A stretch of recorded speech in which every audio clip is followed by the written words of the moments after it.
પોણા 2 મહિનાથી સતત કચ્છ મોરબી લોકસભાનો પ્રચાર પ્રસાર મારો ચાલી રહ્યો છે।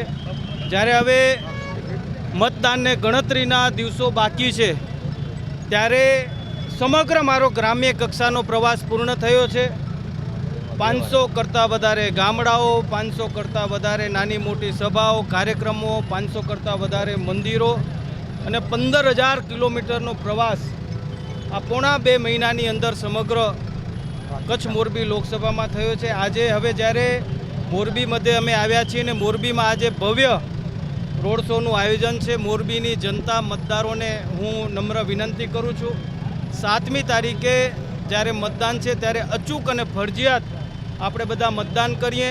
આજે આ વિશાળ રોડ શોની અંદર અમારા સ્થાનિક ધારાસભ્ય શ્રી કાંતિભાઈ અમૃતિયા, અમારા જિલ્લા ભાજપના પ્રમુખ રણછોડભાઈ અને સૌ આગેવાનોની ઉપસ્થિતિ, સૌ કાર્યકર્તાઓ અને સૌ મતદારો અને જનતાની વચ્ચે જઈ કરી અને 7મી તારીખના મતદાન કરો, નરેન્દ્ર મોદી સાહેબના હાથ મજબૂત કરો, કમળને મતદાન કરો એ અપીલ કરવા માટે અમે નીકળ્યા છીએ।